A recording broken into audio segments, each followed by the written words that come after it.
किसी भी ग्रंथ पंथ में। ये केवल भारतीय ऋषि मुनियों का है। जीवन मुक्त होना, भगवत प्रेम में डूबना या आवागमन से रहित हो जाना, ये केवल भारत की देन है जो ऋषि मुनियों ने अनुभव किया वेदांत के द्वारा, शास्त्रीय पुराणों के द्वारा। तो ये हम बिल्कुल कहते हैं कि भारतवासी गर्व से कह सकते हैं कि हम विश्व में सबसे श्रेष्ठ हैं।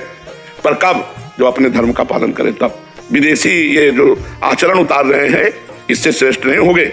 ये जो गर्लफ्रेंड बॉयफ्रेंड ये जो गंदी बातें चल रही हैं इससे श्रेष्ठ नहीं होंगे। ब्रह्मचर्य से रहो, संयम से रहो, जो हमारे देश की परिपाटी है उसके अनुसार चलो तो आप हमारे देश के महान कहलाओगे नागरिक। नहीं तो फिर क्या, आज हमारे देशवासी विदेशियों का अनुकरण करते हैं और विदेशी हमारा अनुकरण करते हैं। अंग्रेज आते हैं चोटी रखा के, जनेऊ पहन के, धोती कुर्ता पहन के, और यहाँ पैंट भी कई जगह से फटा। तो हमने कहा भैया ये बहुत गरीब आदमी फटा है। बोले गरीब नहीं, रिच आदमी है। हम कहा क्यों? बोले ये एक पद्धति है, मतलब उसको क्या कहते हैं, फैशन फैशन और वो और महंगा आता है वो। अच्छा, महंगा हुआ था, जितना फटा रहेगा उतना महंगा। आगे से पीछे कई जगह से फटा है, उसे महंगा कह रहे हैं। महंगा है सीरियसली, वो मतलब सबसे महंगा वो। ये बुद्धि भ्रष्ट है, बुद्धि भ्रष्ट है। गांव में अगर कुछ फट जाता था तो उसे सिला जाता था। आज फाड़ करके बच्चा बच्ची कपड़े पहन रहे हो, कह रहे रिच है, मतलब फैशन है। ये फैशन भाई नहीं, ये हमारी फैशन नहीं।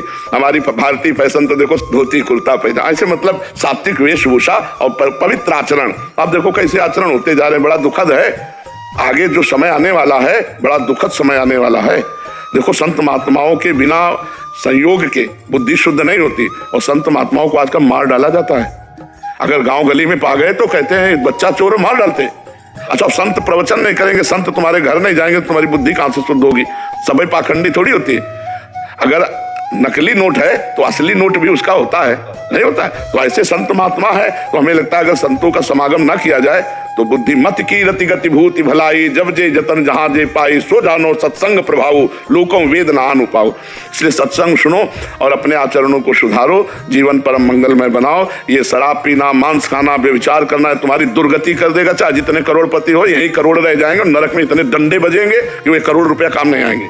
इसलिए नाम जप करो, भगवान से प्रार्थना करो कि आपकी बुद्धि शुद्ध रहे। और बच्चों में ये जो गंदे आचरण फैल रहे हैं, अपने माता पिता को चाहिए कि बच्चों को संभाले, दोस्तवत शिक्षा दें, उनको इस मार्ग से अलग करें। ये जो बॉयफ्रेंड गर्लफ्रेंड आदि ये सब चला है ना, ये सब विष है।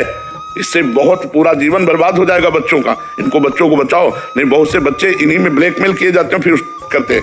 बहुत इनको बच्चों को गंदी आदतों से बचाया जाए, क्योंकि शास्त्र और संत ये दो ही हैं जो समाज को सुधार सकते हैं। तो शास्त्र तक पहुंच नहीं और संतों की बात सुनना नहीं, तो फिर कैसे मंगल होगा? और संत पहले गाँव जाते थे, भिक्षा पाते थे और शिक्षा देते थे। अब समय नहीं रह गया। अब तो भैया कह देंगे बच्चा चोर तो मार डालेंगे लोग।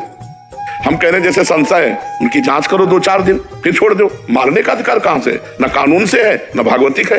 अरे संत वेश में है आपने। तो अब आजकल बहुत समय विचित्र है। संभाल लो तो संभाल लो, नहीं तो कलयुग बढ़ता चला जा रहा है। जी। योगेश कुमार।